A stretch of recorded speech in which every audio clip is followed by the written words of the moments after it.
peu parce que je trouve ça triste quand même. Et on va parler un petit peu de mon copain. Restez jusqu'à la fin parce que j'ai un truc à vous annoncer.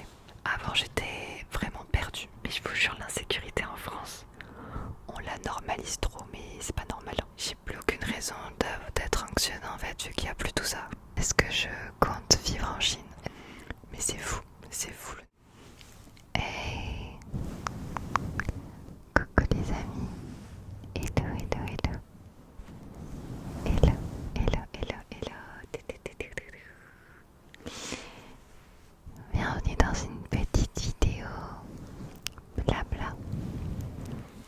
Je vous présente aussi mon nouveau concept qui s'appelle Pyjama Drama. Un pyjama et on se raconte des anecdotes, des petits potins, comme si on était entre potes et qu'on se raconte tout ce qui s'est passé dans nos vies ces derniers jours, des détails croustillants. Bienvenue sur Pyjama Drama. C'est fou, Pyjama Drama. Je sais pas les mots, c'est passé un truc de dingue.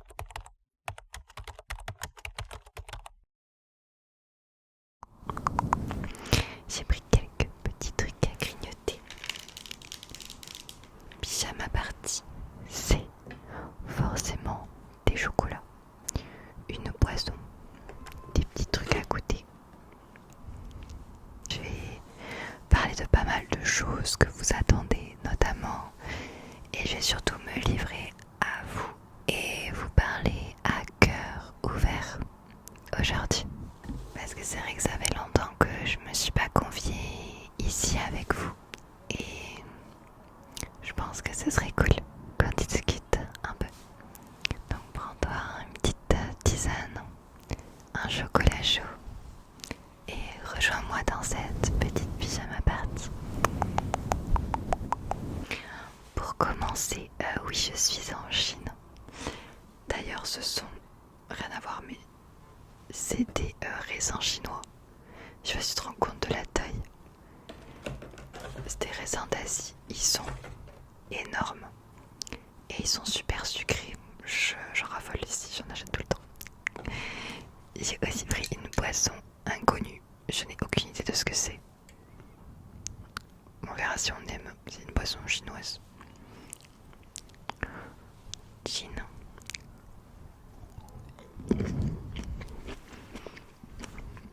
Et mon pyjama, est-ce que tu as reconnu? Il s'agit d'un pyjama à la boubou que j'ai acheté ici. Désolée si tu entends les klaxons ici. Je suis dans mon appartement en Chine. Alors, je sais que tu te demandes, est-ce que je compte vivre en Chine? Est-ce que je vais rester ici? Est-ce que j'ai quitté définitivement la France? Est-ce que je m'y vois, etc., etc. Je vais répondre à ça tout de suite. Je suis en Chine pour un mois. Et au moment où je tourne cette vidéo où je te parle, je rentre bientôt en France. Ça fait déjà un mois que je suis là. Ça va faire un mois. C'était juste incroyable. C'est la première fois que je voyage aussi longtemps. Un mois entier, je trouve ça énorme. Et je regrette pas du tout ce choix. C'était trop bien. Est-ce que j'aimerais vivre un jour définitivement? La réponse est non. Juste parce que j'ai toute ma vie en France et j'ai mon chien qui m'attend, j'ai mes tortues. Mon chien me manque beaucoup. Ouais. Et non, Sun n'est pas venu ici. Je ne ferai pas prendre l'avion à mon chien, je ne veux pas lui causer de stress. Donc non, il n'est pas venu.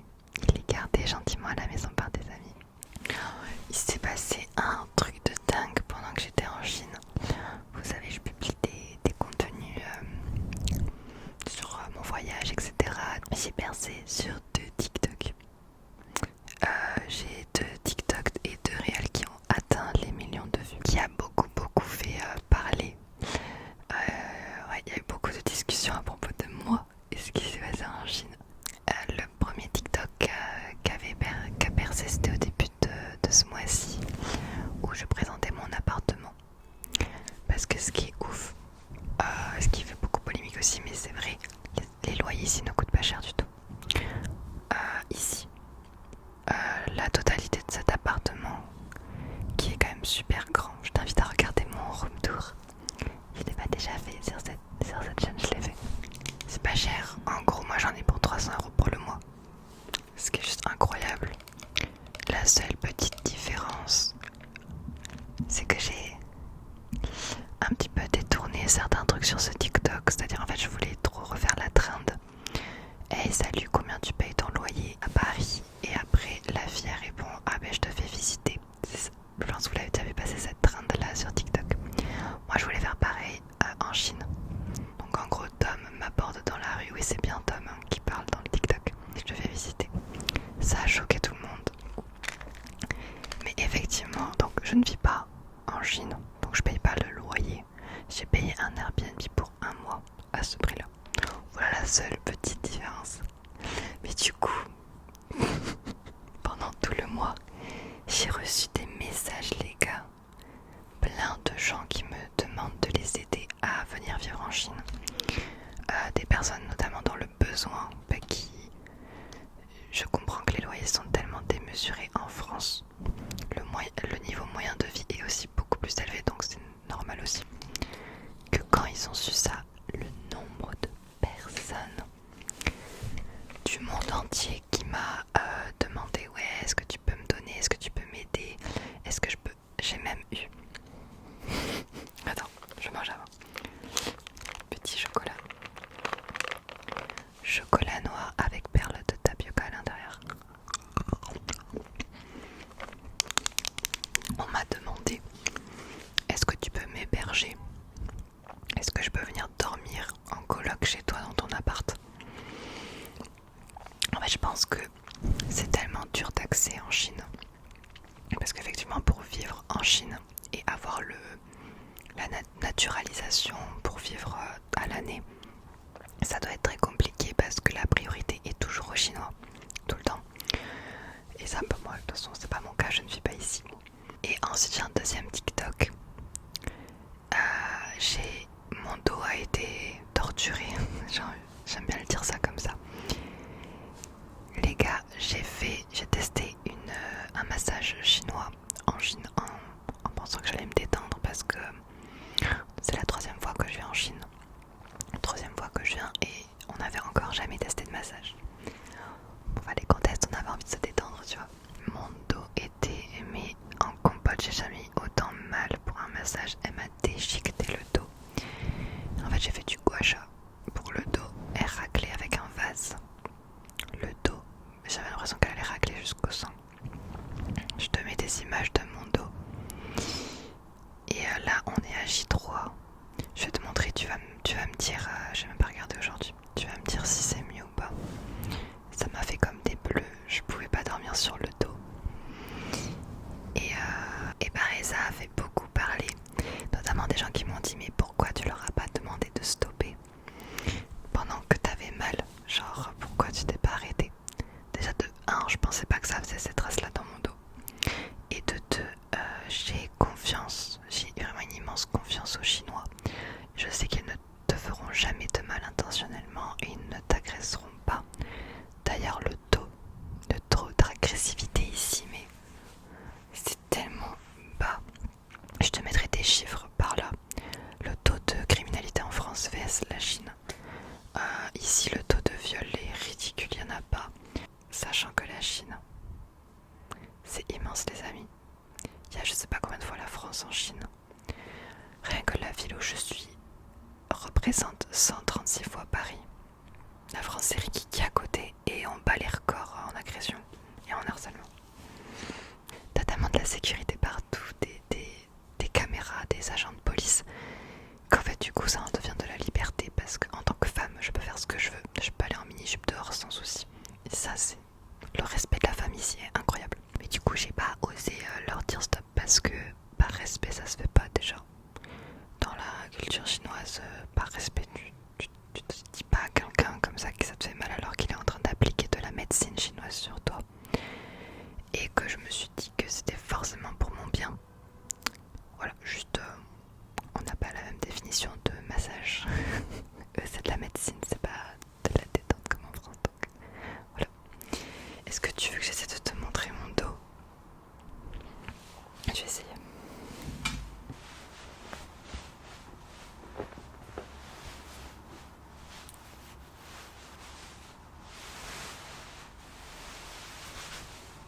Je sais pas si tu verras bien avec cet éclairage, sinon je te mets des vidéos par-dessus.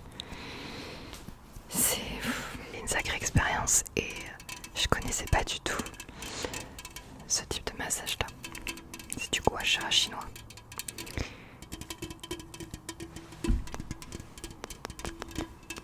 Comment je me sens en ce moment? Vous m'avez demandé si j'étais heureuse ici, comment ça se passe, etc. Mon anxiété. Il faut savoir que moi, je suis quelqu'un de très anxieuse. Et bien, les amis, si je me sens très bien. C'est... Je sais pas les mots.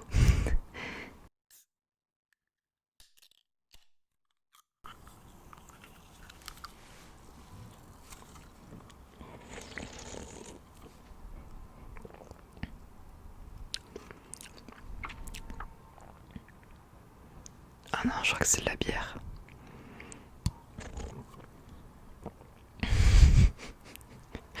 Il y a 8% d'alcool. Oh non, je voulais pas boire d'alcool maintenant. Il est tard. Allez, petit apéro finalement. Bien parti qui se transforme en apéro. C'est pas très bon. Ah, je suis déçue. J'ai une chaîne de vlog. J'ai ma chaîne secondaire d'ailleurs de vlog. Où dedans je te montre mes boissons préférées, ma nourriture préférée. J'ai pas le temps de te montrer ça, c'est pas le sujet de la vidéo, mais n'hésite pas à aller voir mes vlogs, Altian Vlog. T'en apprendras beaucoup plus sur mon voyage si ça t'intéresse évidemment. J'ai reçu une question et c'est fou parce que c'est ce qui revient le plus. Quand je pars en Chine, on me demande déjà comment c'est possible que tu ailles dans un pays sous dictature. Ensuite, est-ce que tu ressens la dictature en Chine? Est-ce que je me sens libre? Est-ce qu'on est libre ou est-ce que tout est sous contrôle? J'ai trop hâte de parler de ça maintenant, tout de suite. Ouvre grand tes oreilles.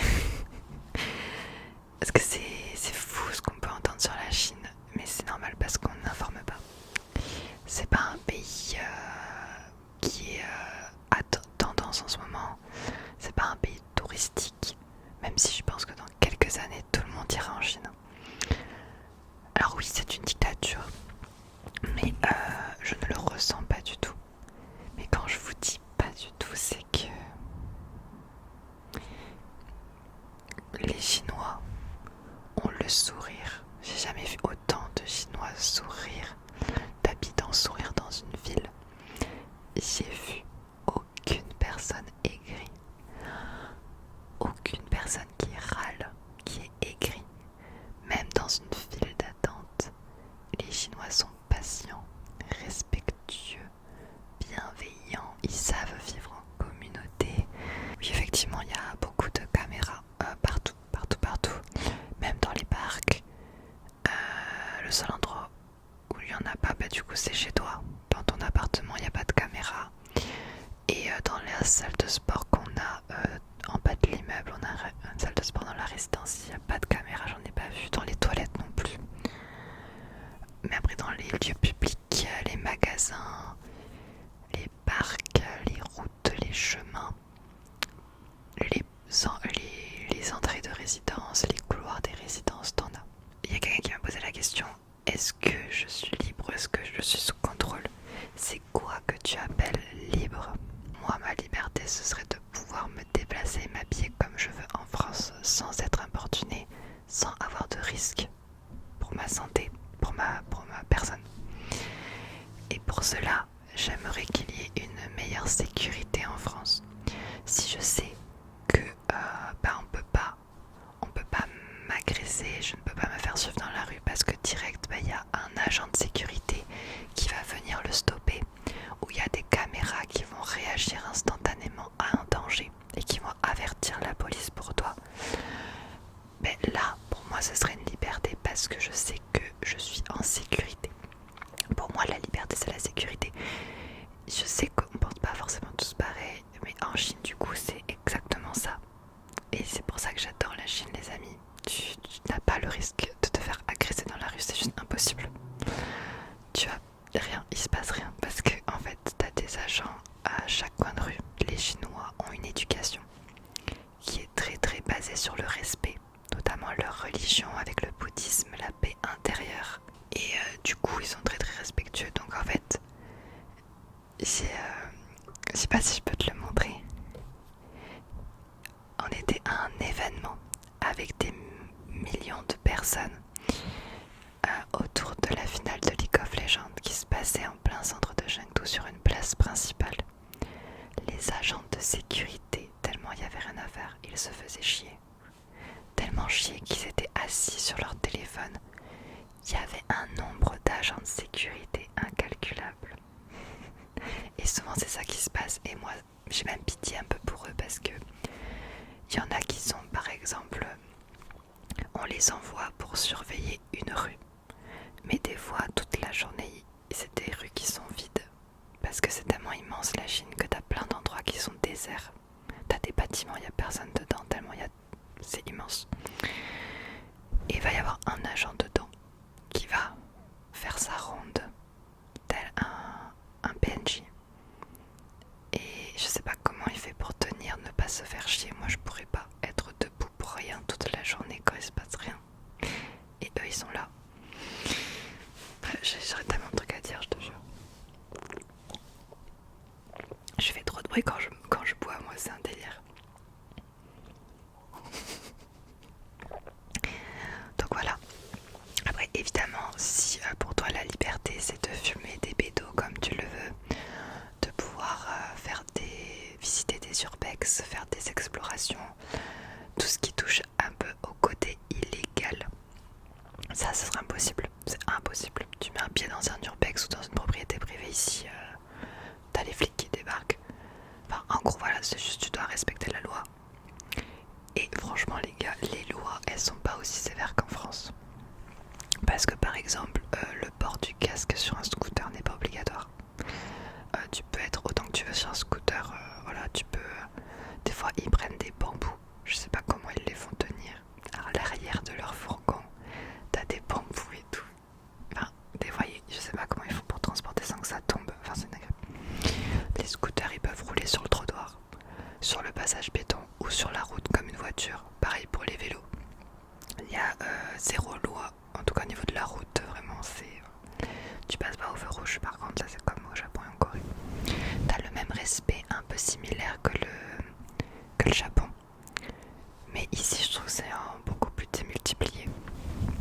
Parce qu'il n'y a pas encore eu l'influence mondiale. C'est pas touristique. Donc les Européens sont pas venus encore foutre le bordel, entre guillemets. Je parle crûment dans cette vidéo, je suis désolée, c'est le but de ce concept. Mais en tout cas, voilà, je suis fière et c'est pas grave, je regrette pas de le dire que je me sens plus en sécurité en Chine.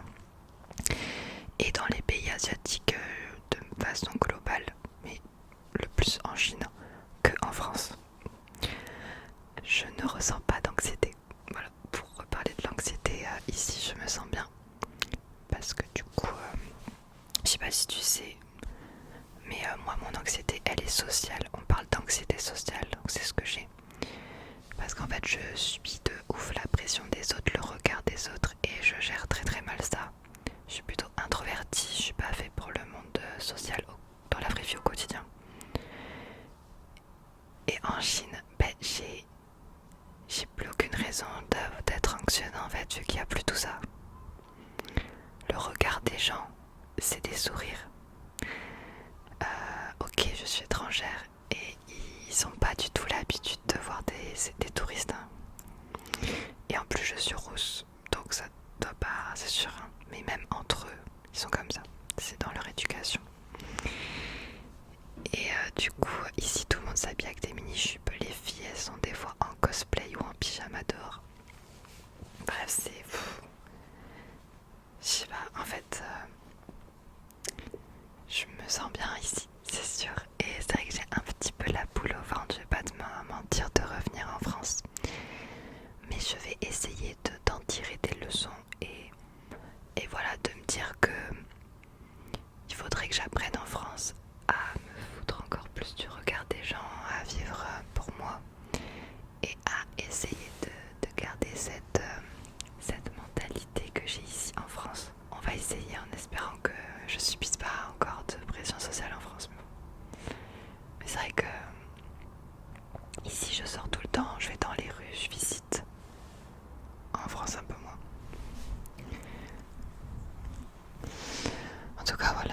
vraiment tout ce qu'on peut,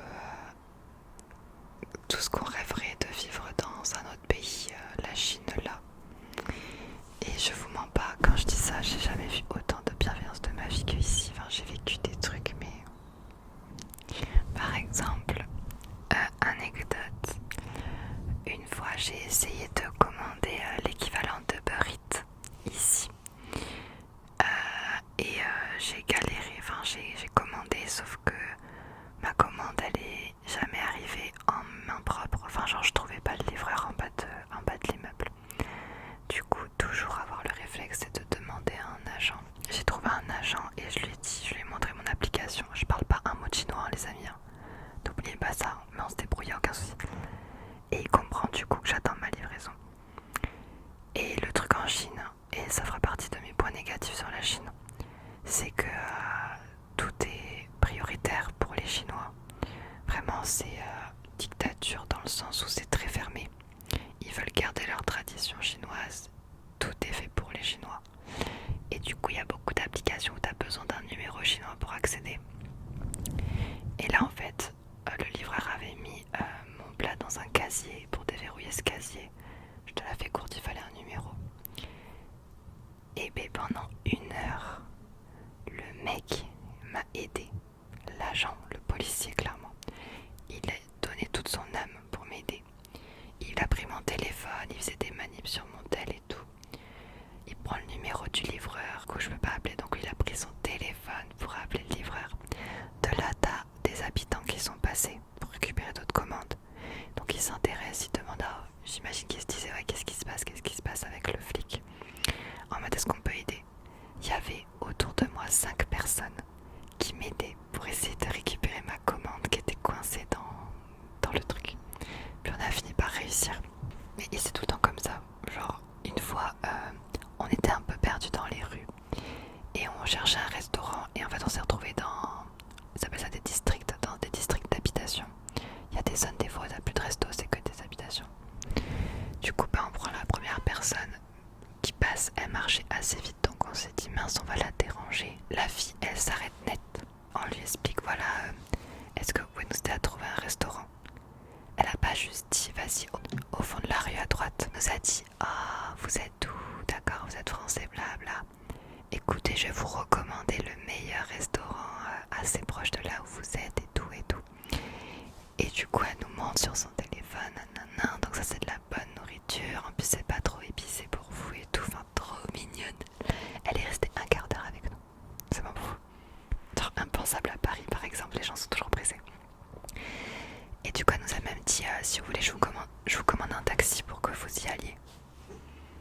Elle était prête à nous payer un taxi pour qu'on aille au restaurant qu'elle voulait nous recommander. Et ça c'est trop typique des Chinois, genre ils aiment trop partager leurs traditions et de faire goûter leurs plats. Est-ce que tu aimes la nourriture chinoise? Si tu réponds oui, ils sont trop heureux. Point positif, c'est qu'il n'y a pas de vol, pas de viol, pas d'agression. À un moment, il y avait un taxi qui m'inspirait pas confiance. Voilà, j'ai mes réflexes de française où des fois un peu je juge un peu le comportement. Et je sais pas, ce chinois m'inspirait pas confiance. C'était la première fois que je venais en Chine. Et en fait, je demandais d'aller à un endroit avec un taxi, sauf que c'était pas écrit en chinois, l'adresse c'était écrit en anglais. Et donc je lui montre, il voit pas, donc il prend mon téléphone des mains. Et là je me dis c'est bon, mon iPhone je le verrai plus jamais en fait, parce que il voit de l'autre côté un autre taxi. J'étais là, il part le gars, il donne mon téléphone à un autre taxi à je sais pas à 5 mètres de moi, de taxi en taxi. Donc il était sorti de la voiture, il se passait mon téléphone pour voir si quelqu'un arrivait à comprendre l'adresse que je demandais. Et j'étais en mode mais jamais de la vie ils vont rendre mon iPhone, genre je viens de me faire arnaquer, enfin tu vois, premier réflexe de française. Et en fait ils étaient tous là à essayer de m'aider pour comprendre, donc ils essaient de traduire avec leur téléphone et tout, et ils ont réussi. Et du coup en fait la négativité vient de moi, de mon éducation, parce que j'ai toujours des réflexes hyper anxiogènes. Par exemple genre la dernière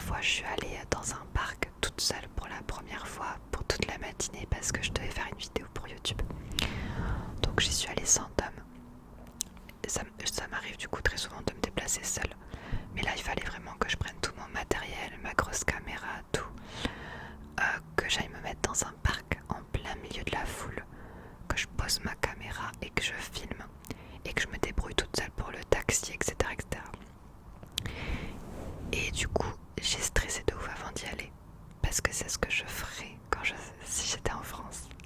J'étais en mode ouais mais imagine le taxi fait que me parler parce que je suis toute seule dans la voiture et tout. Enfin, c'est horrible ce que je dis, on dirait que la France c'est horrible. Mais je vous jure, l'insécurité en France, on la normalise trop, mais c'est pas normal. Et en fait ça s'est trop bien passé. Genre j'ai été tranquille dans le parc, il y a plein de gens qui passaient. Ils faisaient coucou de la main, ils me trouvaient trop adorable. On a échangé des bonjours, mais ils ne sont pas venus me déranger par respect parce qu'ils ont vu que j'étais en train de tourner une vidéo. Même après, même avant, j'étais en mini-jupe les gars. J'ai tourné un vlog, vous verrez ma tenue en France. Jamais de la vie je fais ça. Bref, désolée de parler de la France comme ça, mais je suis désolée, mais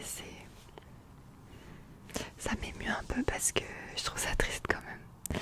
J'aimerais tellement que les gens ils se rendent compte et en fait j'aimerais que tout le monde soit respectueux avec tout le monde. Essayez un peu autour de vous de prendre un peu plus soin les uns des autres. Par pitié, si vous voyez quelqu'un qui a besoin d'aide dans la ville, dans la rue ou n'importe où, aidez cette personne. Je vous jure, moi je veux trop transmettre et c'est ce que j'ai toujours voulu, je continuerai encore plus. C'est au travers de mes vidéos, essayer de vous transmettre cette bienveillance et ce respect d'autrui. Parce que moi je suis comme ça, je vis comme ça, je vis pour ça. Je supporte pas du tout l'injustice, les moqueries, le harcèlement, c'est quelque chose que je ne supporte pas. Les points négatifs sur la Chine, moi je dirais ce sont les réseaux sociaux. Donc du fait, peut-être c'est lié au fait que ce soit une dictature, ils n'ont pas du tout les mêmes applications que nous. Donc ils n'ont pas TikTok, ils n'ont pas YouTube, ils sont des équivalents. Ils n'ont pas Instagram, ils n'ont pas ChatGPT. Ils ont leur propre IA. Et du coup, tu dois utiliser un VPN. Le VPN qui fonctionne est le seul qui fonctionne. J'ai dépensé. J'ai acheté 3 VPN différents, les gars, avant de trouver un qui fonctionne. Je me suis ruinée en VPN. C'est Let's VPN qui a fonctionné pour moi là, pour Tom aussi. Ça m'a quand même bloqué TikTok. En fait, j'ai fait l'erreur. J'étais au cinéma avec Roxana et sa mère qui est venue avec son copain nous rejoindre en Chine. Et j'ai fait l'erreur de me connecter à un wifi public. Parce qu'en fait dans le cinéma je captais pas de 5G. Et je voulais trop poster des stories quoi, normal. Et donc par réflexe je me suis connectée à la wifi. Et le fait de m'être connectée à la wifi de l'État, j'imagine directement. Youk, j'ai perdu TikTok et Roxane aussi a perdu TikTok. Donc ça c'était chiant. Et même avec VPN, alors j'ai réussi à live parce que ici on a la Wi-Fi plus VPN, je peux live sans souci. Mais par contre pour poster des vidéos YouTube et tout c'est super lent. Une fois sur deux, enfin les TikTok surtout c'est très compliqué. Donc si vous êtes un créateur TikTok, les gars c'est compliqué la vie, je vais pas vous mytho. Créateur YouTube, vous pouvez y aller et continuer à travailler YouTube depuis la Chine. Mais si vous vivez que de TikTok, en Chine c'est chaud quand même. Et si vous voulez avoir un compte, l'équivalent TikTok du coup, tu te dis bon je vais créer des réseaux sociaux en Chine. Tu peux pas. Tu te souviens, il faut un numéro chinois et il faut une carte d'identité chinoise. Deuxième truc négatif, c'est ce truc du coup de priorité aux Chinois. C'est la première fois depuis toutes les Worlds de League of Legends, c'est un jeu vidéo. Chaque année il y a des championnats mondiaux et il y a la finale qui se déroule dans un pays différent chaque année. Cette année c'est la Chine. Et bien en fait chaque année il y a une ouverture des billets et tu peux aller voir du coup en direct dans le pays hôte la finale des Worlds. Et tout le monde peut avoir un billet, que tu sois français, que tu viennes de n'importe quel pays. Sauf que la Chine, ils sont tellement nombreux qu'en fait ils ont priorisé la Chine. Vu que c'est, voilà, comme je vous ai dit, ils priorisent toujours les Chinois. Donc ils leur ont dit, nous on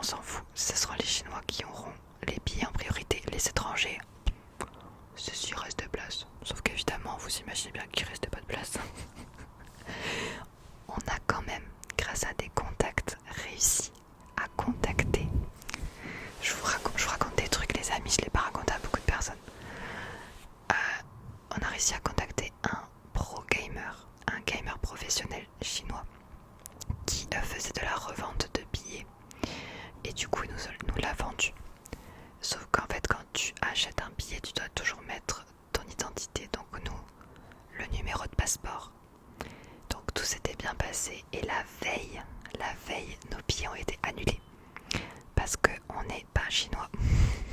Voilà.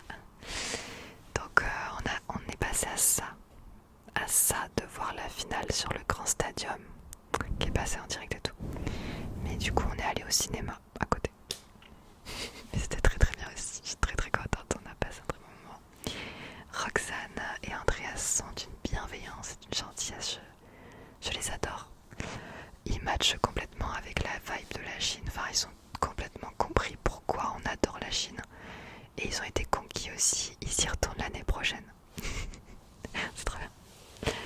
D'ailleurs en parlant de ça, je sais pas si t'as remarqué, mais c'est vrai qu'il y a beaucoup de... On est beaucoup de youtubeurs à être en ce moment en Asie. Et j'ai reçu des questions en mode vous l'avez fait exprès, vous êtes tous en même temps. On n'a pas fait exprès, on s'est pas concerté plus que ça. Mais c'est vrai que Roxane est pendant 3 mois en Corée du Sud. Sophie Serena, elle est arrivée en Corée du Sud. Serena et sa mère, elle est allée au Japon aussi. Il y a Matou ASMR qui est partie vivre au Vietnam. Vivre par contre au Vietnam. Et nous, et avec Roxane, du coup, on avait vu les Worlds. On s'est dit, vas-y, on se donne rendez-vous en Chine. Du coup, nous, on a voulu rester un peu plus longtemps, vraiment. Mais ouais, mais voilà, c'est comme ça. En fait, je pense qu'on a cette vibe. On adore tous l'Asie et la bienveillance qu'il y a en Asie, la sécurité qu'il y a en Asie. Je pense que c'est ça aussi qu'on aime bien. Mais bon, voilà, les amis, j'ai quand même hâte de retourner en France quand même. Mon petit chien me manque, ma petite maison me manque aussi. Allez, on va parler maintenant. Ah oui, de mes cheveux au fait. Les amis, j'arrête la mèche. Vous savez, vous m'aviez dit, ouais, Alden, ça tirait trop bien une mèche rideau. Bah maintenant, je l'accroche. J'aime plus du tout. Je sais pas, je pense que vous serez pas d'accord, mais je vais reprendre. J'ai hâte que ça pousse en fait. J'attends que mes mèches elles repoussent. Parce que je trouve qu'en fait ça cache trop mes yeux, le haut de mon visage. Et du coup j'ai l'impression qu'on voit plus que le bas de mon visage que j'aime moins. Enfin je sais pas. Non j'arrête. Je referai plus jamais des mèches rideaux en fait. Je regrette presque. Quand c'est bien coiffé, genre pour une vidéo, un TikTok ça va. Mais dans la vie de tous les jours en fait ça retombe droit après. Bref c'est chiant. J'ai l'impression d'avoir des queues de rats là. Non. Ah, est-ce que tu regardes la Star Academy ou pas? Qu'est-ce que tu penses de la Star Academy cette année? J'avoue, j'ai un peu de mal à accrocher à la Starac. Comme l'année dernière. J'arrive pas à savoir pourquoi, je sais pas si t'es pareil que moi. Est-ce que c'est parce que on connaît la Starac par cœur et du coup on sait à quoi s'attendre, tu vois? Je sais pas. Je m'attache un peu à certains. Mais voilà. Sans plus. Et j'arrive à suivre quand même depuis ici. J'ai regardé tout. Restez jusqu'à la fin parce que j'ai un truc à vous annoncer. En tout cas, j'ai fait beaucoup de blabla. Mais je suis tellement reconnaissante, les amis, je sais pas si je pense pas vous vous en rendez compte, mais que je puisse en fait faire des vidéos, c'est vraiment mon train de vie. Et le faire depuis l'autre bout du monde. Et je vous fais des vidéos comme si j'étais à la maison dans ma chambre. Et je sais pas, je trouve ça beaucoup trop bien. Et c'est grâce à vous. C'est grâce à vous parce que je suis tellement quelqu'un d'introverti que je pense que ça aurait été difficile pour moi d'être heureuse dans autre chose que dans ma créativité, dans ma bulle.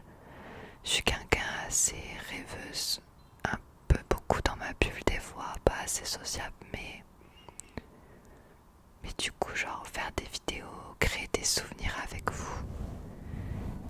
Et en fait je me suis jamais sentie seule à partir du moment où j'ai créé ma chaîne YouTube il y a de ça 5 ans. Parce que vous êtes comme mes amis, même si vous me connaissez plus moi que moi ce que je vous connais. Mais je sais que quand j'ai besoin de me confier ou de parler de sujets, ouais, vous êtes là pour moi, vous êtes présent. Et cette présence, je vous remercie parce que vous me l'avez prouvé. Vous me l'avez vraiment prouvé et je le ressens. Je ressens, je sais pas comment vous dire, je ressens votre présence. C'est quelque chose que je m'en passerai jamais. Le jour où je ressentirai plus ça, c'est que j'aurais merdé quelque part. Là où je le ressens le moins, c'est sur TikTok, parce que TikTok, mes vidéos, elles se noient dans l'international, etc. Et c'est pas le cœur de ma commu. Mais c'est les réseaux comme YouTube ou les lives. C'est vraiment trop bien. Bref, voilà. Et je sais qu'il y en a qui me suivent depuis 5 ans maintenant, bientôt 6 ans. 6 ans en juin 2026. Hein. Que je sais pas, que je me demande si toi, qu'est-ce que tu faisais il y a 6 ans? Quelle personne es-tu devenue?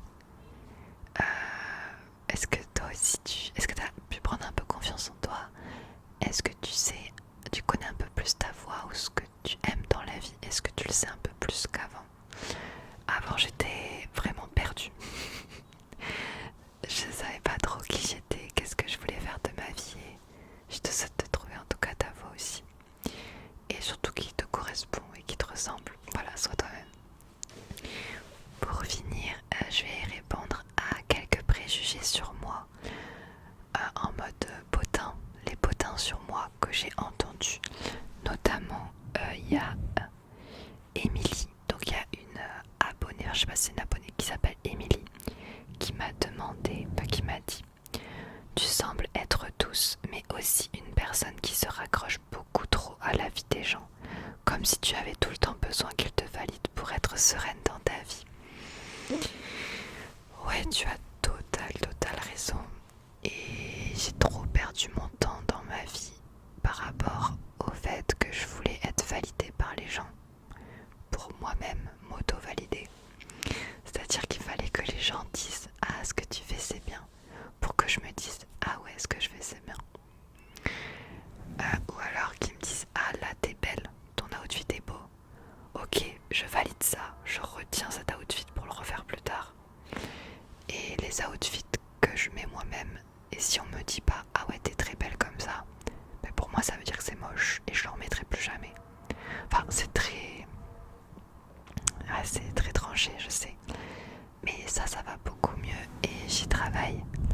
Notamment parce qu'ici j'ai pas du tout ce problème, donc ça me permet de travailler sur moi autrement. En fait, j'ai longtemps pas réussi à me forger mes propres avis. Mes avis personnels résultaient toujours de l'influence que j'avais des gens autour de moi. Et mes propres avis fondés ne venaient généralement pas de moi, mais je répétais ce qu'on me disait. Mais c'est pas facile. Hein. Je sais pas si tu te reconnaîtras là-dedans. Il y a un autre potin qu'on dit sur moi aussi. C'est Titia qui a écrit ça. Tu me donnes l'impression de paraître pour une sainte nitouche, alors que tu dois avoir pas mal de vices pour parler de manière crue. Ça m'a choqué par contre. Sainte nitouche. Alors attends, parce que je sais pas si on a la même définition. Le mot vice. Tu dois avoir des vices. Tu dois avoir pas mal de vices. Les vices, c'est quoi? C'est comme les péchés capitaux. Genre les différents péchés, avoir du vice. C'est les trucs un peu...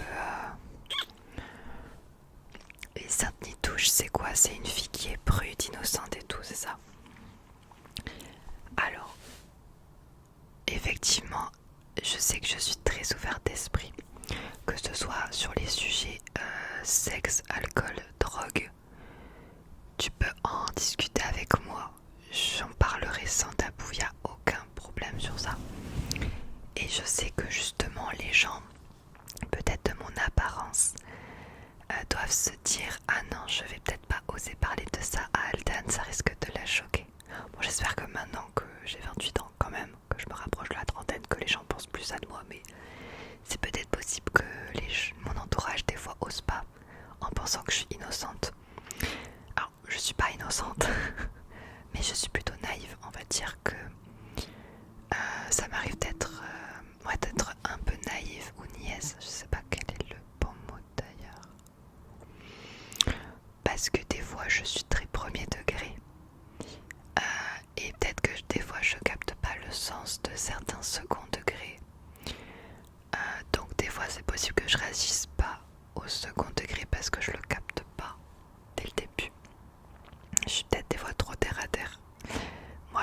faut communiquer avec moi. Des fois les sous-entendus je les ai pas. Je suis un peu débile sur ça. j'avoue. Mais après non, j'en ai vu. J'ai vu beaucoup de choses dans ma vie, j'ai vécu beaucoup de choses. Je suis pas... Non, je connais la vie. Et c'est de ça que je me suis forgée et que je peux après aider les autres à mon tour. Et pour terminer, on va parler un petit peu de mon copain Tom. C'est vrai qu'on me dit beaucoup qu'on le voit pas souvent. Qu'on voit pas souvent Tom. Notamment là, je fais des vlogs en Chine. J'ai fait des contenus et souvent on voit pas Tom. Et c'est vrai que quand je filme mes vlogs, alors je vous rassure, c'est pas du tout intentionnel. C'est juste qu'en fait moi j'ai une tendance à, quand je crée du contenu, je suis assez perfectionniste, donc j'ai une idée dans ma tête. Et du coup après je pose la caméra et je la fais. Et je pense pas forcément à comment est-ce que je pourrais intégrer Tom. Ou est-ce que je le fais venir pour l'introduction de ma vidéo, après il repart. Enfin, du coup soit il est derrière moi dans le plan, comme souvent il passe. Mais par contre des fois j'ai des idées de TikTok à faire à deux. Ou alors souvent j'ai besoin de lui aussi pour me filmer, donc c'est lui derrière la caméra aussi. Mais tout va bien dans mon couple, ça fait 7 ans qu'on est ensemble. On s'est connus grâce à l'ASMR au tout début de la chaîne YouTube de Tom. Enfin non, pas vers les débuts quoi, quand il avait 30 000 abonnés sur YouTube. On s'est rencontrés. Moi j'étais comme une abonnée, lui c'était le youtubeur. J'étais en mode waouh, je suis en train de date un youtubeur de 30 000 abonnés. Bref, c'était trop stylé. Et maintenant ça fait 7 ans qu'on est ensemble et voyez où on en est quoi. On est deux créateurs de contenu ASMR. Je suis très très fière de nous. Le bébé. Les amis, j'ai pas envie de tomber enceinte encore. J'ai pas envie parce que... En fait, je suis en train de découvrir qui je suis à 100%. Je suis en train de régler mes problèmes à moi. Je suis en train vraiment de trouver ma paix intérieure, entre guillemets. En fait, je sais que je suis tellement perfectionniste. Quand je suis avec mon petit chien, par exemple, il me procure au fond de moi du stress parce que j'ai toujours peur qu'il lui arrive quelque chose. Ma plus grande phobie, c'est les voitures. J'ai toujours peur, je sais pas pourquoi, des fois je rêve que mon chien se fait écraser par une voiture, c'est horrible. Alors j'imagine pas comment je vais être quand j'aurai un enfant. En fait, je sais que c'est un stress normal. Mais en fait, genre, c'est tellement d'anxiété et laissez-moi du répit avant d'entamer ça parce que c'est autre chose. Et je me dis, j'ai toute la vie devant moi après pour m'occuper d'un enfant. S'il vous plaît, laissez-moi au moins un tiers de ma vie seule. Mais voilà. Non, je suis désolée, on est dans une génération, faut se le dire, on n'a pas envie d'avoir d'enfants avant 30 ans. C'est tout, on est tous comme ça. Je commencerai à y réfléchir quand j'aurai tous les youtubeurs autour de moi qui auront un enfant. Écoutez, Squeezie n'a pas encore d'enfant. Il y a qui de ma génération? Enjoy Phoenix n'a pas encore d'enfant. Auria n'a pas d'enfant. Vous voyez, c'est mes références. Ok, donc les autres. On avance tous ensemble dans notre génération. Et on me dit ouais, mais quand t'as 30 ans, plus tu attends, moins tu seras fertile. Bah si je dois galérer pour avoir un enfant, je galérerai pour avoir un enfant, ce sera le prix à payer, y a pas de souci. Si j'arrive pas à avoir d'enfant, eh ben j'aurai pas d'enfant. Si vraiment j'ai envie d'adopter, ben j'adopterai une chinoise, voilà. Non mais de toute façon moi je me dis, la vie, rien n'est fait par hasard, je crois beaucoup au karma. Donc je laisse faire la vie et voir ce qu'elle a à m'offrir. Je vis beaucoup au jour le jour les amis. Et plus le temps passe, plus les années passent vite. Je trouve que cette année je l'ai pas vu passer non plus. Cette année je l'ai pas vu passer, les mois ils passent super vite. Donc je me dis il faut que je profite au jour le jour et que j'arrête de penser à demain. Et ça m'aide, j'aime bien, voilà. Et pour terminer cette vidéo, et je te remercie si t'es resté là jusqu'au bout, tu peux mettre une petite fleur en commentaire. Ça me ferait très plaisir, je saurais que tu m'as écouté jusque là. Je te fais faire des bisous si tu commences à t'endormir. J'ai une petite annonce à vous faire, un projet. Parce qu'on me demande du coup quels sont tes projets. Attention, je vous dis ça en avant-première uniquement sur YouTube. J'ai comme projet de me remettre sur Twitch. Mais pas que. Ah, je sais qu'il y en a qui vont être trop contents. Avant que je fasse de l'ASMR, j'étais sur Twitch, je faisais du gaming, bref. J'ai envie de me remettre sur Twitch pour de l'ASMR uniquement. Mais ce sera pas une chaîne toute seule. Avec Tom, nous voulons créer notre chaîne Twitch qui s'appellera Tom et LDN. Parce que du coup, on a toujours voulu faire du contenu ensemble avec mon copain, mais on a deux univers différents. Et du coup, on s'est dit, c'est d'ailleurs une idée qui vient de Tom, de faire des lives très chill, genre juste nous deux, en couple, face caméra, on discute, on rigole, on fait des challenges, enfin, genre non même pas des challenges, on répond à des questions, on fait des thématiques en ASMR et juste vous montrer qui on est parce que c'est vrai que tu me connais moi, tu connais peut-être Tom, mais tu nous connais pas tous les deux, comment on est tous les deux dans notre intimité, genre comment on est et je sais pas du tout si c'est quelque chose qui vous intéresserait à vrai dire. Est-ce que c'est quelque chose qui vous donne envie? Est-ce que vous aimeriez bien? Ce serait vraiment Twitch uniquement réservé à nous. Et vu que ce sera une chaîne à deux, des fois Tom il pourra live dessus tout seul. Et des fois moi je pourrai live sur Twitch toute seule. Et à deux, voilà, ce sera très libre. Franchement, pas de pression vraiment, juste du fun. Je sais pas si c'est un truc qui te botte, mais c'est vrai que la Chine nous a beaucoup rapprochés, moi et Tom. Et en fait, on a pris tellement de recul sur un peu tout qu'on s'est dit que c'est ce qu'on voulait. Voilà, enfin en tout cas, c'est une idée. Donc dites-nous ce que vous en pensez. Dites-moi ce que tu en penses toi en commentaire. Bon, en tout cas les amis, c'est un premier test de ce format-là, de pyjama drama. Dans les pyjama drama, des fois, pourrait même y avoir des invités. J'aurai différents pyjamas, je pourrais être sur mon lit, enfin ce sera toujours la même thématique de ce concept là, voilà. Et d'ailleurs tout ce que vous écrirez